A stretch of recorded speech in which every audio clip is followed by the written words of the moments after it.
Thanks for listening to Uncle Sam's Soccer Podcast, keeping you up to date with the latest in American soccer. And don't forget to subscribe.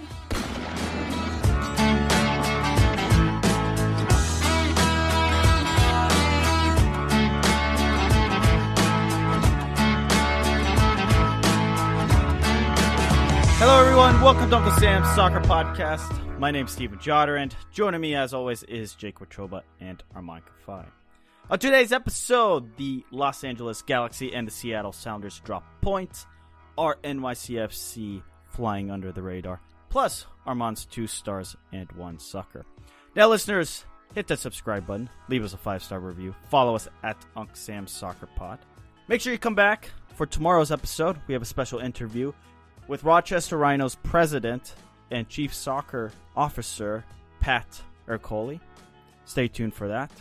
But fellas, let's get straight to it. What a weekend in MLS. Yesterday we talked about what was going on off the field. Let's talk about what happened on the field. And Jake and Arman, Sunday night football. What a game between Atlanta United and the Portland Timbers. Steven, you're now a MLS fanboy. I never thought I'd see the rebirth of your fanboyness. It comes out every now and then. It does. You know, it would have been nice to watch the game if it wasn't on if it didn't start at 10 o'clock at night, even though Fox says it's going to start at 9. But who's in charge of that? Is that the league? It's not the. Yeah, it has to be. It has to be, right? What person was in charge of that? I'm sure it might have been Fox, right? Because they want that pregame show, but I mean, who watches the pregame show? Start the pregame show at 8:30. Don't start the pregame show at 9, and then kickoffs at 9:25. Right, and think about it. We're Central Time. The East Coasters, game starts at what, 10:30? Oh, that's just poor management by MLS. Because guess what? Guess what's around the corner, guys? College football in the NFL. It's gonna be very hard to compete with American football. So, poor planning by the league. However, the game was phenomenal. Back and forth, high-class soccer, 2 teams going at it. And, guys, Atlanta is a scary team. In the last 6 games, 5 wins, 1 loss, plus a semifinal win, an easy win over Orlando, and a 3-2 win in the Champions Cup against Club America. They have scored 17 goals in these 6 games, allowing only 5. 4 of them came against LAFC. They've also held 4 clean sheets. To put it in perspective, they opened the season with 1 win, 2 draws, and 3 losses. Arman, Atlanta has turned it around, and this team could very well go on and win 4 trophies, basically in a calendar year. And all it took was Joseph Martinez, Leandro Gonzalo Perez, Petey Martinez, Barco to all come out and say, yeah, we don't like the style this way this team is playing right now. Me and Jake talk about it a lot. I'm watching LA and I played in the beginning part of the season. They looked like they were just holding back and they weren't being used to the fullest of their potential. And now it looks like DeBoer kind of stopped trying to emphasize certain things and, has gone with what works. And credit to him. And, after the beginning of the season, I think we were all saying, what was going on? I especially was like, what's going on? Why is this team not playing this way? And they switched to a more attacking style. And, wow, what do you know? A team that was built off Tata Martino's attacking dynamic style is really good at attacking. What a surprise. But no, honestly, they do look like a team that can compete for MLS Cup. And they look, they've been looking so fun. I used to not watch LA United as much this year because of how it was a little boring. But this year they look great. I love it. They're one of my favorite teams to watch right now. It's fantastic soccer, and you got to credit Frank DeBoer for the changes. Yeah, Steven, you have to give him credit for making the changes, and I think that also signals that Frank DeBoer might actually be a good manager. What do we say about good coaches? They make changes to the strengths of their club. They try to minimize weaknesses. This club, this team, this side was set up to play attacking style football, not bunker ball. They were not meant to play a defensive, pragmatic style of play. They wanted to express themselves. They wanted to play attacking football. And I think you're starting to see why Atlanta was such a great team last year. It was because of all the attacking talent they had. And kudos to Frank DeBoer for recognizing that and listening to his players and making those changes. Atlanta United is one of the best teams to watch. And it's a great gateway drug to MLS. Let's move it on to this Seattle Sounders LA Galaxy match. And boy, was it a strange one. No, it was a very strange match that also kicked off at like 9 o'clock Central Time. Seattle and LA took on each other. We saw a red card in the 6th minute. Daniel Steres got red carded for a dog-so challenge. Go to back then call. You saw Go to back call. I thought it was a fine call. He was through. He dragged him down. No Jake? complaints from me. Clear goal scoring opportunity there. Dragged him down like Arman said. That's a obvious red. We saw 6 minutes later Jonathan Dos Santos get a penalty, but then that was wiped away to VAR due to a handball in the box from Dos Santos. We saw Raul Ruiz Diaz open up the scoring in the 42nd minute, and you thought, okay, Seattle's going to finally break through. They're not as slow. No, Zlatan dunks on his defender in the 45th minute, and it literally dunks on him to tie things up at 1 going into the break. We then saw a penalty. Zlatan dragged down the 65th minute, and he capitalized on the penalty seconds later. And then we saw one of the most comical own goals I think I've ever seen. David Bingham looks like he's going to head the ball and doesn't look like he needs to. And he heads it off Jorgen Skjelvik, and the ball ends up in the back of the Galaxy's own net, resulting in an own goal in the 82nd minute. And rescuing a draw for the 11-men Sounders in a 2-2 affair. It was a very weird game, to say the least, and a very unimpressive performance from Seattle. I thought it was impressive for the Galaxy, though. I thought the Galaxy looked pretty good for playing. They look well Well, organized. okay. They look dangerous going forward at times too, playing down a man. The Sounders looked disjointed. They looked disinterested. They didn't look like they wanted to be there. I mean, they were bailed out by David Bingham. If David Bingham decides to not run off his line the way he did and head the ball into a teammate's face and have it deflect into his own goal, the Galaxy walk away with all 3 points there. All right, question of the day. Which team dropped the points? The Sounders and the Galaxy both needed points. The Galaxy have an opportunity for the 2 seed, and the Sounders have an opportunity to kind of climb up and start to maybe separate themselves as a viable playoff contender. Not necessarily winning the cup, but maybe making a deeper run than some other clubs. So, at Uncle Sam Soccer Pod, which team will regret this performance more? The Galaxy or the Sounders? Sounders, easily. You go up a man in the 6th minute. You have nearly an entire match to then set the tone, make it your game on the road. By the way, too, let's not forget how hard it is to win away matches in this league. So you go up a man, and you have 84 minutes to play, and you can't find all 3 points on the road. This could have been a massive result for the Sounders to get 3 points, and they couldn't do it. Say what you will, the Galaxy had the game in hand. Bingham blunder there towards the end of the second half to rescue a point for the Sounders. Say what you will about that.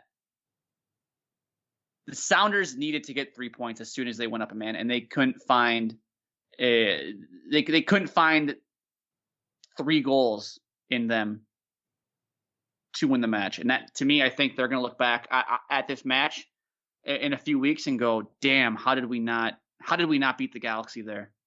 The Sounders in the second half outshot the Galaxy 21-7 and held 61% of possession. Arman, what is missing with the Seattle Sounders team? Man, it's tough, but I feel like they're missing something in the midfield, and I think Taylor Twellman kind of referred to it. It feels like they are missing an Ozzie Alonso figure in there. It really does. It feels like they're missing that gritty guy because, look, offensively, you can say what you want about Jordan Morris, but he does create, right? He does. Most of their chances were created through Jordan Morris. and Lodero's a brilliant playmaker, and you have Rui Diaz, who hasn't been himself, but always has the shades of scoring. They're just missing someone in the midfield. They're just missing that guy, and they've had him for so long, and now without him, and we see Minnesota kind of excelling with him, missing Ozzy Alonso, it's a pretty big loss. And Gustav Svensson and Cristiano Roldan have tried to fill that role, but I mean, they haven't really done a phenomenal job. I don't think Svensson is as good as a replacement as people want to think. Their center back pairing is kind of with Arriaga and Kim Ki-hee. They lost Roman Torres for the PED suspension. Seems like all their problems are really in that defensive third, to be quite honest with you, because they create, and they probably should have had a little bit more, but they create in most matches. I mean, look, they put up 3 against New England. I mean, sure, they had a blank against RSL, but they can score goals. It's just defensively, I don't know what they're doing. And they've allowed 11 goals in the last 4 games. Yeah, it's ridiculous. It's ridiculous. And Steven, I don't know about you, but they looked really uninspired in that first half, even Upperman. That's what's strange. I just don't understand why Seattle just didn't go out there and just drive the knife through the Galaxy's throat in the first half and never give them an option in the second half. It seemed like the Galaxy, at times, were the team playing with 11 men, and the Seattle Sounders were playing with 10 men. Well, guys, it sounds like maybe there might be a confidence issue in the locker room. Let's talk about Brian Schmetzer's comments here at post-game. Nothing about this feels good. I need to get a team that feels confident, that can defend confidently, and that can attack confidently. We need to give those guys the right tools, the right messaging, the right whatever it takes to get them to play like the team that they were in the first 6 or 7 games of the year. The game was ripe for the taking. And that last sentence says it all. The game was ripe for the taking. Up a man, couldn't get the result. And what's funny about this statement is he references how good they were playing at the beginning of the season. And what have the Sounders notoriously been known for these last few years? The opposite. Exactly. They come on strong at the end.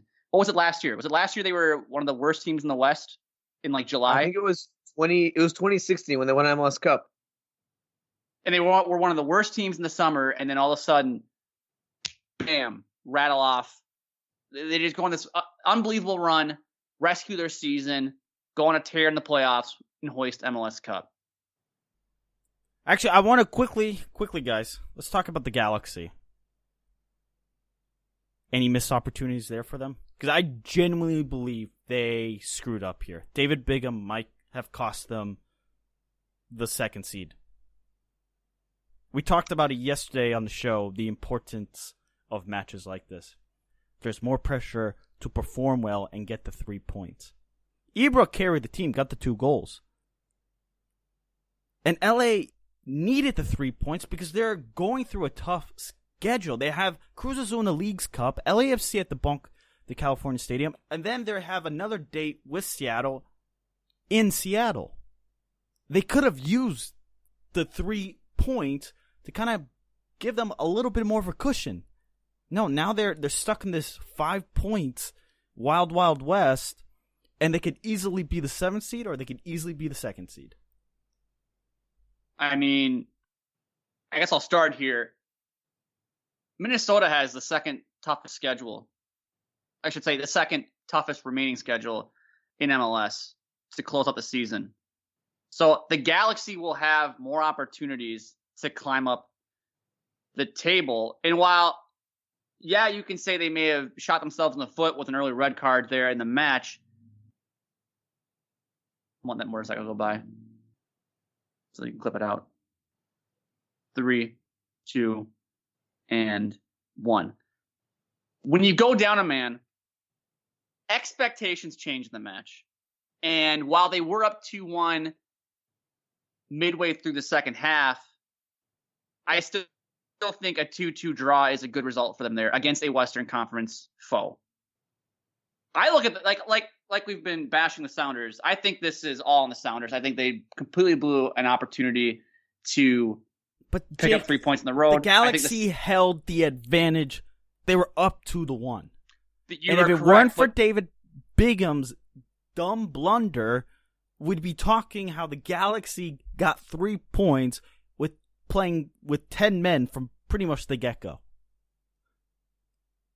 Sure, but we could also say that if Bingham doesn't come off his line there and Morris beats Skelvick to the ball, he's in for the breakaway right there. That's an easy goal too. So I mean, we can sit here and play devil's advocate of Bingham screwed up there. To me, I just think it's unreasonable to expect a team to score 2 goals down a man and then you're not wrong. If you had said that find a way to get the result. If you had said that in the 15th minute, I would have agreed. But put the game in the context. There are times the Galaxy dominated Seattle and looked like they had the one-man advantage. Or the extra man advantage. I know, Armand, you got the final say here before we talk about NYCFC. No, I have to agree with Jake here. I mean, knowing the circumstance, you're down a man. Sure, maybe in the moment it kind of sucks that they blew the chance to get all 3 points, but you'll take a point, especially down a man for 85 minutes. And Seattle was racking up pressure at times. There was times where the game was even relatively slow. Seattle had no ideas. They started to get momentum at some points, and it was like a little bit of a wave. But no, I don't think you can bash the Galaxy for getting a point while down a man for 85 minutes. I think, yeah, sure, it's a disappointing result, but you gotta look at Seattle and say, hey, look, you were up a man. If you want to be a team to compete for an MLS Cup, to compete against an LAFC, to compete against these guys in the playoff race, or a Minnesota United even, you got to put teams away when you're up a man. And they couldn't do it. They generally couldn't do it. And I'll even say this, the fact that the Galaxy were in the game, Steven, and that they dominated and that you feel that way is an indictment on the failure of the Sounders to actually perform well. 100%. Plain and simple, if you're up a man for 85 minutes and you're a team that wants to compete for MLS Cup, you put them away. After Ruidíaz scored that first goal, you slow things down and boom, you hit him with the second one. And they almost had that second one too. There was a point where Ruidíaz, 2 minutes later in the 44th minute, had a golden chance. And if he scored that one, I think that would have been game, to be honest with you. But he didn't.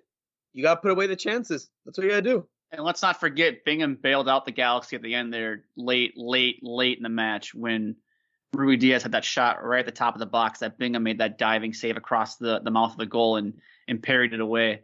I mean, that very well could have been a goal, and that could have rescued the match for the Sounders. But listeners, give us your thoughts at Unc Sam Soccer Pod. Question of the day: who does this result hurt more, the Sounders or the Galaxy? Now, guys, let's move it on here. Let's talk NYCFC. I don't feel like NYCFC gets a lot of love in this league. I feel like they're flying under the radar. Especially from you. Especially from me. I was not high on NYCFC heading into the season. NYCFC sit third in the East with 41 points behind Atlanta and Philadelphia. 3 games in hand on Philadelphia and 2 on Atlanta United. NYCFC are third in MLS in goal differential with 13. Hebert leads the team in goals with 12. Maxi Morales, 16 assists, had 16 assists through 32 games played last year, just to give you an idea how good of a season he's having. If you haven't been paying attention, their 3 DPs have been performing well. Alexandru Matrica, 20 games played, 6 goals, 2 assists. Maxi Morales, 20 games played, 6 goals, 16 assists. And Jesus Medina, 13 games played, 1 goal, and 2 assists. Arman, NYCFC, why are they flying under the radar? I don't know. Is it because they play on a disgusting baseball field? Or is it because they don't have any true, designated players? I think it might be the latter.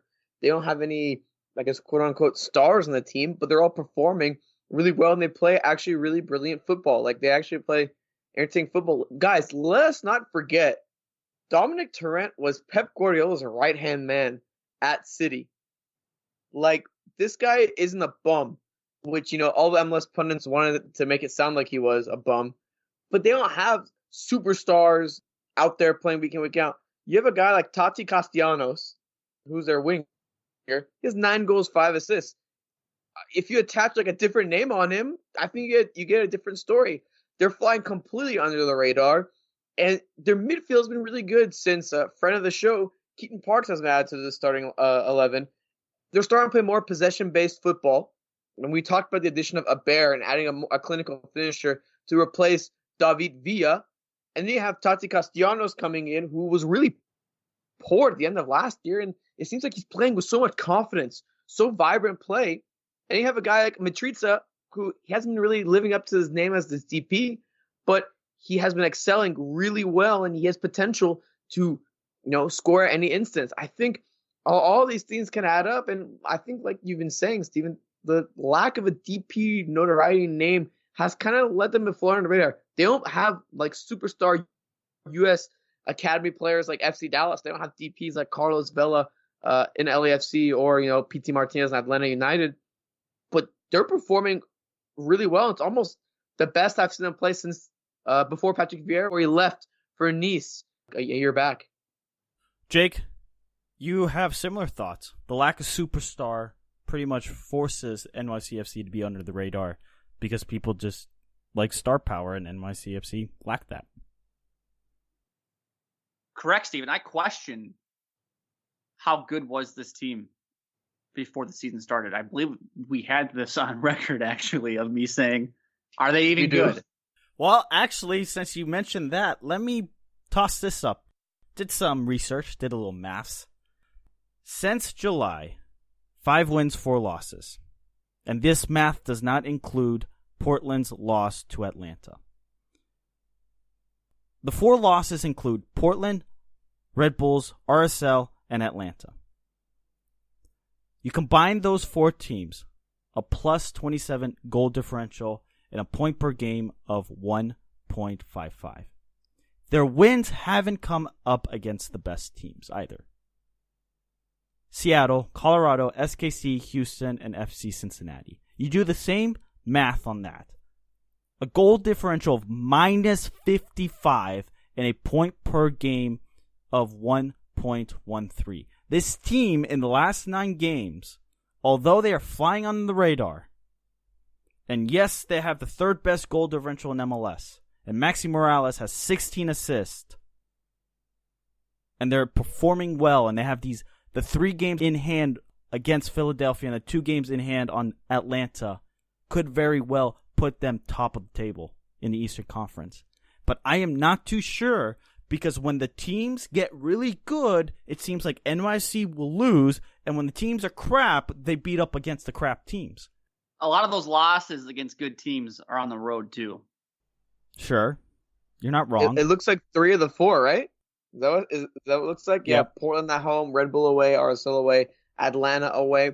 No, I mean, you bring up a pretty strong point, but the fact is they're in this position, 1 point out. You know what? You got to take care of. You're right. The minnows. We look at a team like Seattle and we just criticize them for not taking care of the Galaxy, but they also have struggled in other matches as well.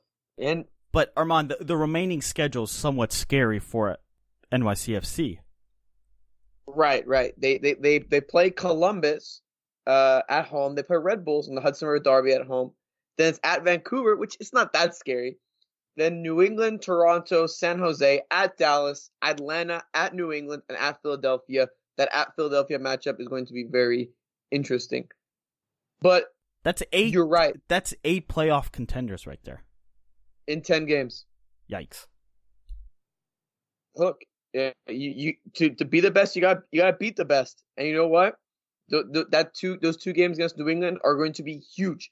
That game against Philadelphia, going to be huge. That game against Atlanta, game against Red Bull. All these games have significant meaning, and it's not going to be easy. But Steven, Jake, do you expect these guys to finish in the top 2 in the Eastern Conference? Ooh, do you think they can push Atlanta for the number 1 seed? Top 3. Atlanta, I give Atlanta the 1 seed. I just think they're on a tear. I haven't seen enough out of Philadelphia to have a proper opinion on them. But I think they're easily a top 3 team just because of the games in hand. They are in the driver's seat. They kind of control their own destiny. They're better than Philly. Are they better than Atlanta? I don't know. I think there's a little bit of recency bias going on with Atlanta right now, too, to some extent. I think we've seen a couple of good performances from Atlanta, and now we're like, they're back, baby. They Atlanta's are. Here to stay. They are back. They're they back. are back. Jake, yes, they but are just back. as much as they can be back, and we go, this is the best team in MLS. So this is the second best team in MLS. They could just as easily be Seattle. We go, what the hell is wrong? No. We were just a month ago saying. You're stretching it. You're stretching it. Just a month. There. What I'm saying is small sample size. The last 6 games for Atlanta has been phenomenal. But 6 games in a 34-game schedule, is that what we're saying? Is that what we're going to use to... Plus a trophy and a finals appearance coming up. A trophy in a meaningless game against... The Campeones Cup matters, okay? It does not matter. Stop that. It does. Knock that off. No, it's coming back, baby. It does not matter. It does matter. All right, Jake, final words before we get to Arman's 2 stars and 1 sucker. Look, to this point, I think NYCFC is for real, and I think you can give a lot of the credit to their defending. They've only allowed 32 goals so far this season. We'll see if there's a drop-off with James Sands out for the regular season with a broken collarbone. Dominic Torrent's possession-based football has taken a lot of pressure off that back line, but when they've been called to duty, they've performed well. And here is the thing, you guys. If they are hosting playoff matches at Yankee Stadium, it is one of the most difficult places to play in the league because of its smaller than normal dimensions. If NYCFC can somehow, some way get past the big bad Atlanta United, this team that can't be stopped right now, according to you two, if they can get that number 1 seed, I think they should be labeled the favorites in the Eastern Conference. Wow. Hot takes at Jake Watroba, at Unc Sam Soccer Pod, at Steven Jodder, at Arman Kafai. Quickly, Arman, give us your 2 stars and 1 sucker. So, star 1 goes to brother Zlatan Ibrahimovic. 4 goals this week. 2 against FC Dallas, 2 against Seattle. What a performance from Zlatan. That's why you pay him the big bucks, baby. I would say for star number 2, we were just talking about NYCFC. Aper and Tati Castellanos, 2 goals each in a 4-run route of FC Cincinnati. And you know what? You got to take care of those road matches, and they dominated in that performance. The sucker, guys, Joseph Lowry, if you're listening to this, I don't know if you are, but you might be. The Union losing to Chicago.